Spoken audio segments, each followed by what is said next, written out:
Jubilee Hills conference నుంచి మాగంటి గోపీనాథ్ గారు మొన్న హఠాత్ మరణంతో చనిపోవడం తర్వాత ఆ ప్లేస్ ఖాళీ అయింది కాబట్టి సో చాలా ఏమంటారు గట్టిగానే టఫ్ అయితే ఫైట్ ఇస్తున్నారు అటు బీజేపీ కానీ లేదంటే కాంగ్రెస్ కానీ బీఆర్ఎస్ కానీ మూడు కూడా టఫ్ ఫైట్ వస్తుంది. సో బీజేపీ నుంచి కావ్యారెడ్డి అలాగే కాంగ్రెస్ నుంచి విజయారెడ్డి పి జనార్దన్ రెడ్డి కూతురు ఆవిడ నిలబడే ఛాన్సెస్ ఉందని అంటున్నారు. సో తిన వైఫ్ ఎవరైతే ఉన్నారో మాగంటి గోపీనాథ్ వైఫ్ నిలబడితే ఇటు ఇరు వర్గాల నుంచి కూడా మహిళలు నిలబడే అవకాశం ఉందని కూడా చెప్తున్నారు. ఎలా అనిపిస్తుంది ఓవరాల్గా బై ఎలక్షన్ జరిగితే వారసత్వంగా ఎవరైనా వచ్చే అవకాశం ఉందా లేదంటే ఇందులో బీజేపీ నుంచి అయినా కాంగ్రెస్ నుంచి గెలిచే అవకాశం ఉందంటారా? ఒకటండి శాస్త్రి గారు, సరే మాగంటి గోపీనాథ్ గారు అకాల మరణం చెందిన తర్వాత సాధారణంగా ఒక అసెంబ్లీకి కానీ ఒక ఎంపీ సీటుకి కానీ ఖాళీ ఏర్పడిన తర్వాత మినిమం 6 నెలల్లో అక్కడ ఎన్నికలు జరిగి కొత్త ప్రజాప్రతినిధిని ఎన్నుకోవాలనేది ఎన్నికల కమిషన్ రూలు. దానిలో భాగంగా మీరు అన్నట్టు అక్టోబర్ లేదా నవంబర్ లేదా సెప్టెంబర్ అక్కడ షెడ్యూల్ ఎన్నికల కమిషన్ యొక్క షెడ్యూల్ పరిస్థితిని బట్టి షెడ్యూల్ వస్తుంది. ఇండియాలో నార్త్లో ఏదో ప్లేస్లో బై ఎలక్షన్స్ కూడా ఉన్నాయి. ఒకటేసారి ఓవరాల్గా అక్టోబర్లో రావచ్చు అంటున్నారు. రావచ్చు లేదా లేటు కూడా కావచ్చు. కొన్ని సందర్భాల్లో ఎట్లా ఉంటుంది అంటే ఇక్కడ పరిస్థితులను బట్టి ఉంటుంది. ఎనీ హ్యావ్ 6 నెలల్లో ఎన్నికలు అయితే పక్కా జరగాల్సింది. మహారాష్ట్ర నుంచి ఒకరు, ఇప్పుడు మన తెలంగాణ నుంచి ఒకరు, ఇంకొక మొత్తం 3 దగ్గర అయితే బై ఎలక్షన్స్ జరుగుతాయి. సరే ఇక్కడ ఎవరు గెలుస్తారు అంటే ఎక్కడ బై ఎలక్షన్ వచ్చినా అన్ని పార్టీలు పోటీ చేస్తాయి. మా జయసురాజు పార్టీతో సహా అన్ని పోటీ చేస్తాయి. ఈ ప్రతి ఇండిపెండెంట్లు కూడా చాలామంది వేస్తారు. ఎవరికి వాళ్ళు మేమే గెలుస్తామంటారు. ఆ తపన ఉంటుంది. అయితే ఇక్కడ మీరు అన్నట్టు కాంగ్రెస్ ఎవరికి టికెట్ వస్తుంది అనేది ఆయన ఇంతకుముందే మహేష్ కుమార్ గౌడ్ కూడా ఇటీవల ఈ వారంలో ఒక మాట మాట్లాడుతూ ఒకటి అన్నాడు. ఆశావాహులు ఎవరైతే ఉన్నారో వారు మాకు అప్లికేషన్స్ ఇవ్వండి, ఇవి మేము స్క్రూట్నీ చేసి ఇట్లా వచ్చిన అప్లికేషన్స్లో కొంచెం వర్త్ ఉన్నట్టు వాటిని తీసుకుపోయి సెంట్రల్ ఏఐసిసికి ఇస్తాం. AICC decision is final. అంటే లాస్ట్ టైం అయితే క్రికెటర్ అజారుద్దీన్ కూడా ఉన్నాడు కాంగ్రెస్ నుంచి, ఆయన ఓడిపోయాడు. బీజేపీ నుంచి అయితే లంకాల దీపిక రెడ్డి ఉండే, ఆయనే ఓడిపోయాడు. వీరిద్దరికి ఎట్లయినా ఇవ్వదు నాకు తెలిసి. బీజేపీ నుంచి ఆయనకి ఇయ్యదు, కాంగ్రెస్ నుంచి అయితే ఈయనకి ఇయ్యదు. ఇంకా మిగిలిన మీరు అన్నట్టు ఆశావాహుల్లో ఒకవేళ మహిళ అంటే ఆమె వైఫ్ నిలబడితే కనుక వీళ్ళిద్దరే ఉన్నారు. ఒకరు కీర్తిరెడ్డి, తిను విజయారెడ్డి. అంటే రాజకీయ పార్టీకి మనకు కనపడేది మీరు చెప్పిన ఇద్దరే కనిపిస్తారు, కానీ రాజకీయ పార్టీకి అనేక మంది కనిపిస్తారు.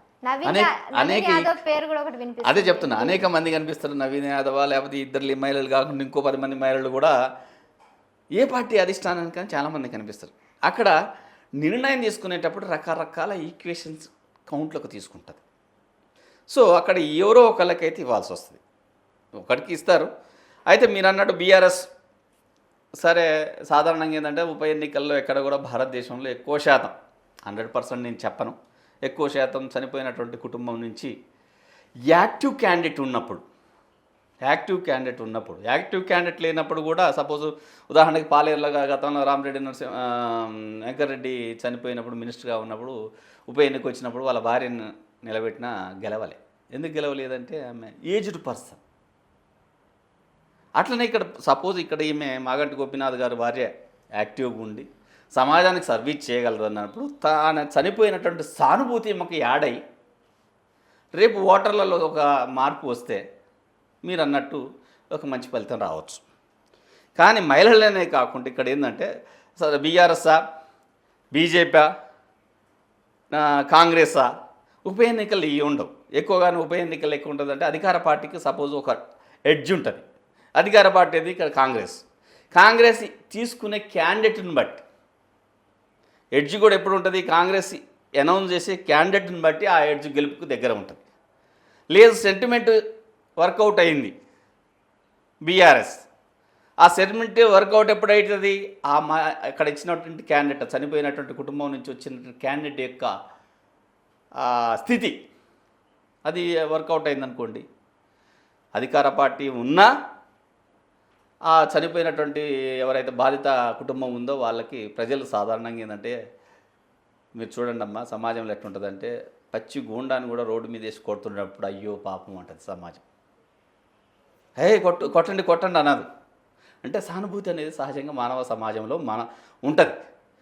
అరే తన భర్తను కూలిపోయింది, ఈమెకి ఎందుకు ఇవ్వకూడదు అనే ఒక సానుభూతి వచ్చిందనుకోండి, ఈమె యాక్టివ్గా చేయగలదనే దృక్పథం ఉందనుకోండి, ఇక్కడ వస్తుంది. ఇదే క్రమంలో బీజేపీ మీరు అన్నారు, బీజేపీ కూడా ఇక్కడ మేము ఆల్టర్నేటివ్గా కావాలనే సంకల్పంతో తిరుగుతుంది. కాబట్టి ఇప్పటి నుంచే నుంచే కిషన్ రెడ్డి కూడా తన యాక్షన్ ప్లాన్ మొదలుపెట్టిండు అనేది నడుస్తుంది.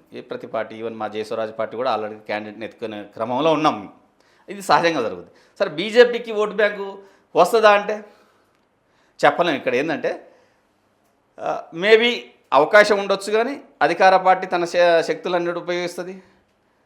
చనిపోయినట్టు కుటుంబానికి చెందిన బీఆర్ఎస్ పార్టీ ఏమో సానుభూతి మీద ఆధారపడి ఉంటుంది. సానుభూతి కూడా ఎక్కడ, ఆ క్యాండిడేట్ కుటుంబానికి సంబంధించిన వాళ్ళకి అభ్యర్థులు నామినేషన్ ఇచ్చినప్పుడే. ఇంకా బీజేపీ ఏంటంటే వీళ్ళిద్దరు పనికి మాలిన వాళ్ళు, మాకు ఇవ్వండి మేము చేస్తున్నాం. జయస్వరాజ్ ఏంటంటే వీళ్ళందరూ పనికి మాలిన వాళ్ళు, కొత్త తరానికి కొత్త పార్టీ వస్తుంది, ఎంచుకోండి. సపోజ్ ఉదాహరణకు శాస్త్ర గారు మా అభ్యర్థి అయితే శాస్త్ర గారిని గెలిపించండి అని, ఇట్లా మా స్టైల్లో రకరకాలుగా పోతుంటాయి. కానీ అది ఏదేమైనా క్యాండిడేట్స్ని బట్టి ప్రజలు ఓటు బ్యాంక్ గెలిపోవటం నిర్ణయిస్తారు. Right sir, thank you sir, thank you so much, చాలా విషయాలు తెలియజేశారు. చూసారు కదండి శ్రీనివాస్ గౌడ్ గారు. సో జై స్వరాజ్ పార్టీతో మన ముందుకైతే రాబోతున్నారు. సో బై ఎలక్షన్సే కాదు, నెక్స్ట్ రాబోయే ఎన్నికల్లో కూడా వాళ్ళ పార్టీ గట్టిగానే పోటీ ఇవ్వబోతుంది ఇతర పార్టీలకైతే చెప్తున్నారు. చూద్దాం ఏం జరగబోతుందో. Thank you sir. Thank you.